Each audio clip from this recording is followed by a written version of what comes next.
I think it won't surprise you if I'll say that it's about the storytelling.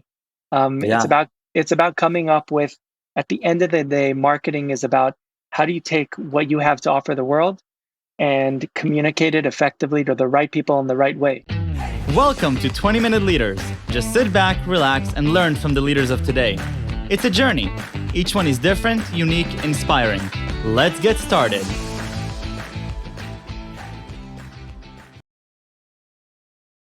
This episode is powered by J Ventures, a community-driven VC fund in Silicon Valley in partnership with Leumi Tech and sponsored by Hippo Insurance, Turing, Upwest Labs, and Hillel at Stanford.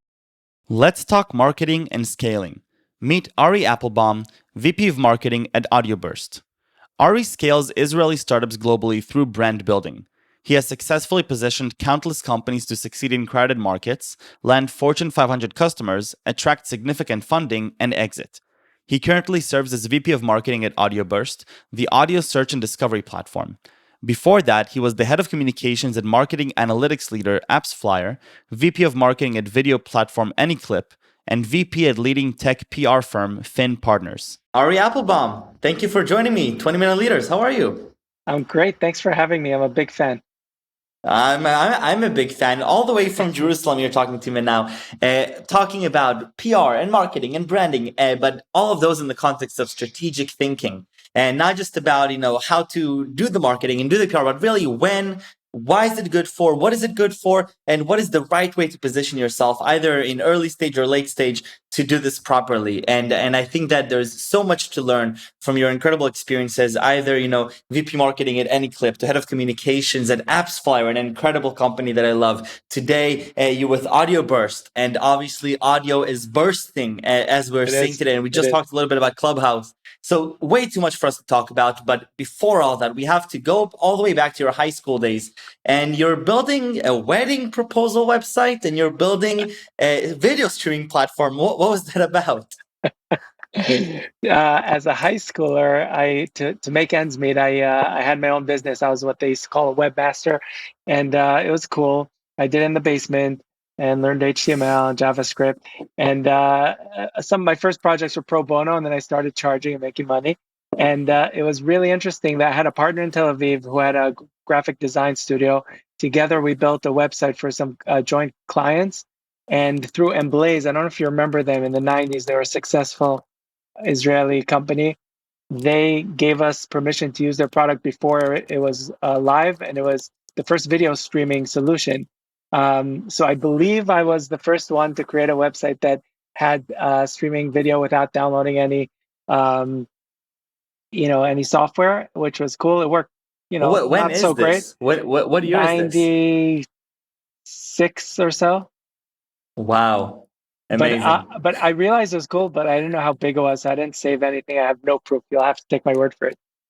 I love it. So I'm definitely taking your word for it. And now there is proof. Now it's documented. So Ari, talk to me a little bit about your entrance to the world of strategic thinking behind this idea of brand, and how do you you create your brand in a way that is scalable, and able to compete with what you called before the gorillas of the world.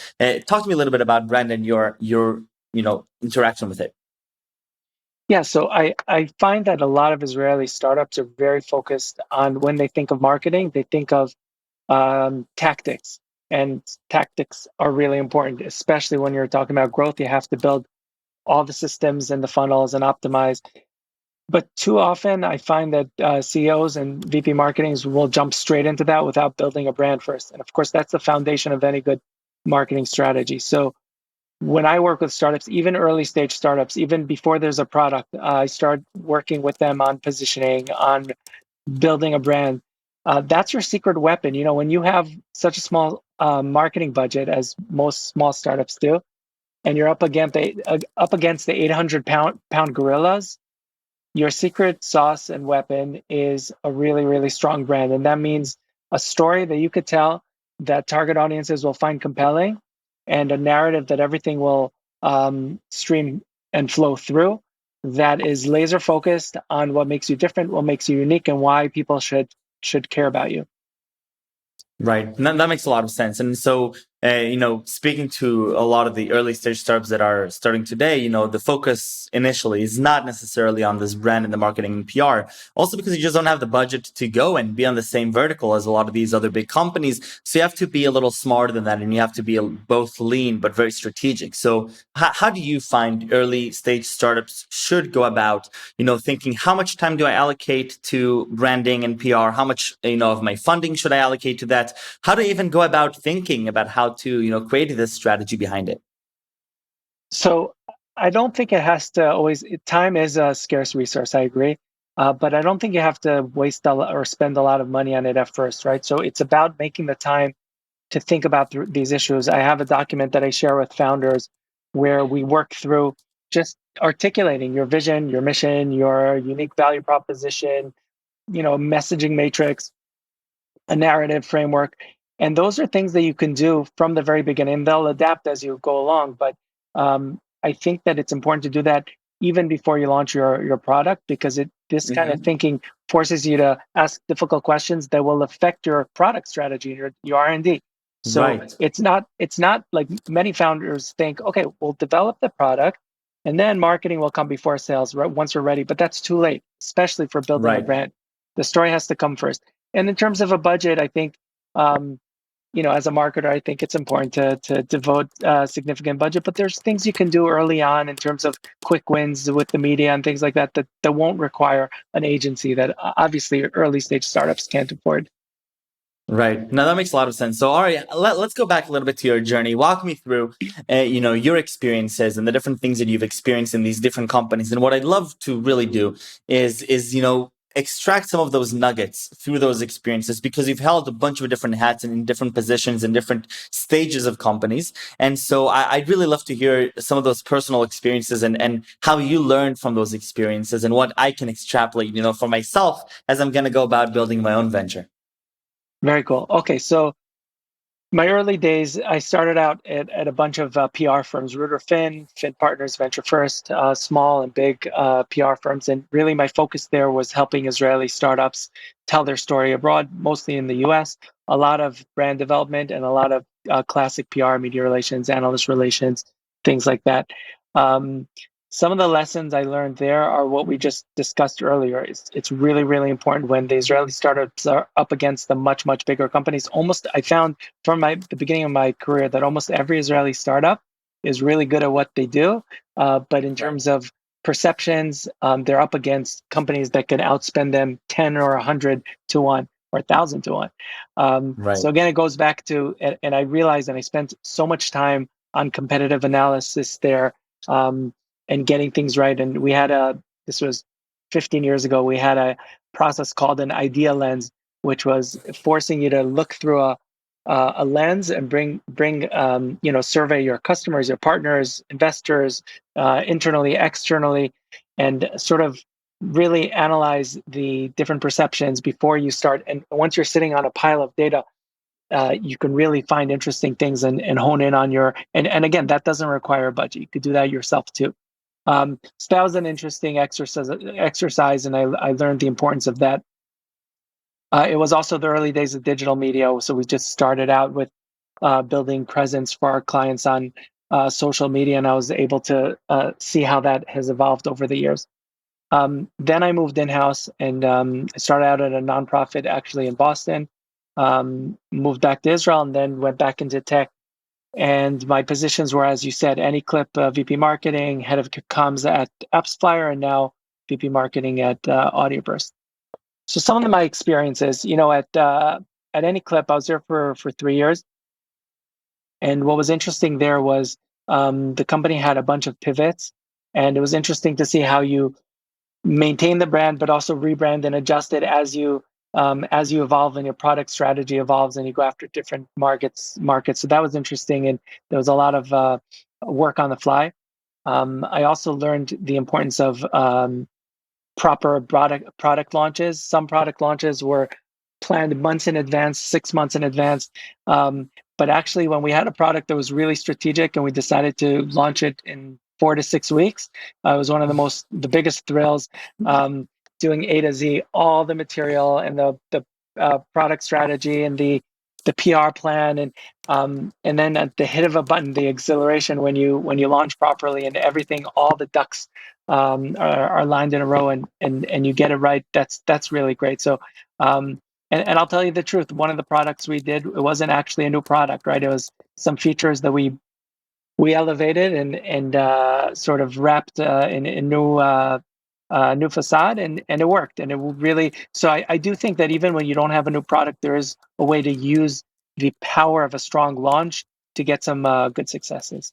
At AppsFlyer, I was fortunate enough to be there when the company raised the biggest round, which turned them into a unicorn.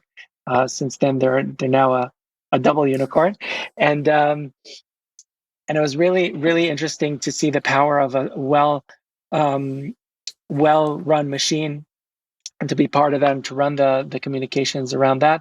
A really global organization. So we had the PR come out in probably 15 different languages and in Wow. dozens of countries.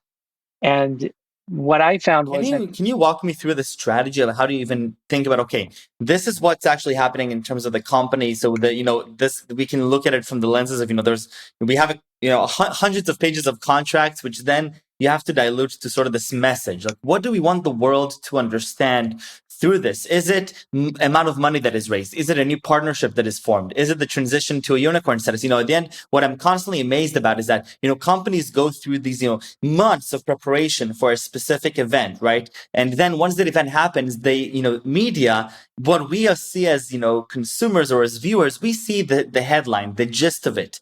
And I always think how much thought actually goes into this gist that is being written there. And so I would love to hear from you a little bit. How do you strategically think about, okay, what do we actually want to portray to the world? yeah, so you're right. A lot of thought goes into that, and because I'm no longer there, I don't want to give the specifics of the thought Of process that went course. on there, but it does require, especially at a company that has an 80-person marketing team and 1,000 employees, it requires a lot of hands on deck. The CEO with something big like that is always involved and always has his vision of what he wants. And at the end of the day, you're exactly right. You have to come up with 3 messages, no more, that you want to resonate in the press release, in the pitches, in the material, on your website, and also talking points which you create for the employees and for the leadership to use. So yeah, at the end of the day, you choose one main one, and then maybe 3 others. And everything needs to speak the same language. Everything has to go through the same prism again. So I agree with you that that's important. The process is a lot of discussions. It's a lot of give and take and conversations. And it's interesting that some companies do focus. I've followed over the last year a lot of startups, Israeli startups that turned into unicorns. A lot of them are focused on we are now a unicorn. Actually, at AppsFlyer, the company took a different approach. That wasn't the focus of the release. That there was relationships made, there was the leadership, the market leadership. When there's so many unicorns, I think just 4 or 5 in Israel in the last month, it's less rare, and it's less the news maybe.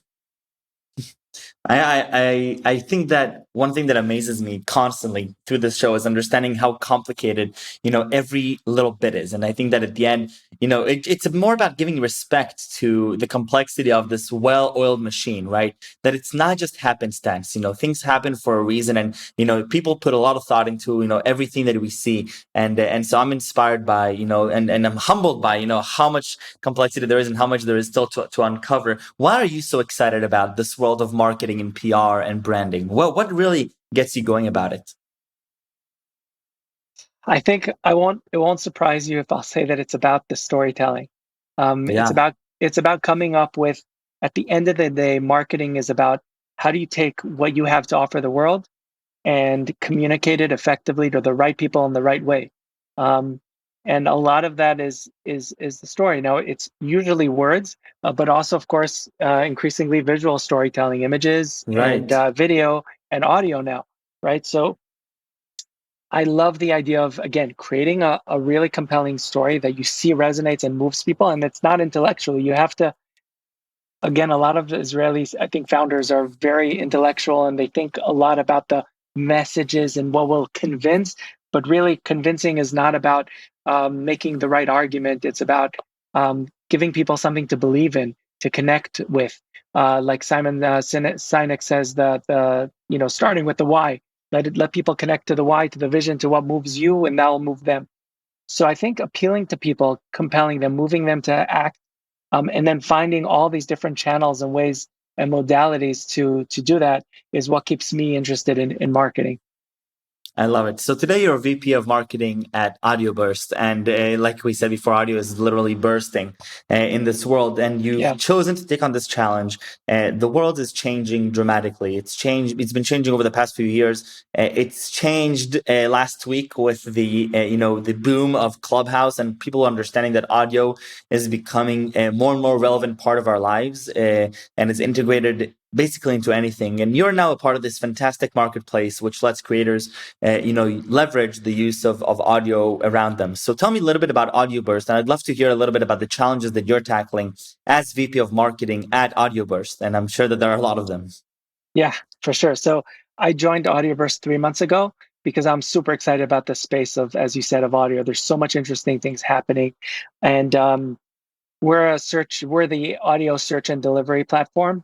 And from the early days, 5 years ago, before people were really listening to podcasts as a mainstream activity, the founders of Audioburst, who are very accomplished, seasoned entrepreneurs, they realized that the world was going in this direction. And the vision has been from day one to organize the world's audio content and make it accessible to users anywhere and everywhere, just like Google does for information for audio content. And really, discoverability remains the big issue. How do you find the right audio content? How do you discover it? How do you personalize it to users? And we've taken that on, and the platform is really sophisticated. It uses AI to analyze and make content accessible. We're B2B, so we work with platforms that want to integrate this next gen listening experience to their products. And you asked me about my marketing challenges, and really, it's building the brand and it's educating the market, because while we've come to expect from video like a Netflix type of experience, which is very personalized and very sophisticated. People have they've come to realize that they have to search through all these 1,700,000 podcasts for the one that's right for them, and listen to a Right. 45-minute podcast to see if it's interesting. And we're trying to break that. We're trying to say, no, there's a new way to do it, and it's for short form audio. But that's a lot for me to do as a marketer. I need to educate the market about this totally new way to consume audio content. So that excites me. And what preparation do you do for that? So first of all, obviously you're buying into this idea, but then how do you go ahead and strategically think back and say, okay, so I bought into this. Now, how do I get billions of people to buy into this as well? It's a good question. I'm still working on that. I'm I'm having conversations with experts, with people within the voice and audio industry, because I'm new to it. So I'm humble, and I understand that I have a lot to learn myself. And then I'm listening. I'm listening to people who don't understand what Audioburst does, and I document their questions, and I try Mm. explaining it in different ways, and then seeing if it works or not. And oftentimes, you think you explain something well, but then by the answer, by the follow-up question, you understand that they still don't understand what you do. So I'm on this quest to find the shortest, most concise and most effective way to explain not just what we do, but why this answer is a critical need. And once I figure it out, I'll let you know. I love that. Ari, tell me a little bit about, what key pieces of advice you would give to early stage founders. Let's say we're talking to now a pre-series A founders that, are thinking critically about how to position themselves in the market, what types of things they want the average person on the street to know about them. One of the key things that I've set out for myself in whatever venture I'll do later in my life is I want to work on something that if somebody stops me on the street after the second sentence of me explaining what I do, they're saying I want in, either as a consumer, investor, partner, whatever. But how do you go about what piece of advice would you say to somebody like me or any of my friends that are thinking through this now? So I think your advice is great. Find a way to get people to want to connect, and that goes back to the starting with why. Not Mm-hmm. Don't focus so much on the how and the what, but why is what you're doing important. If people don't relate to the why, then maybe you're not doing something big enough or important enough.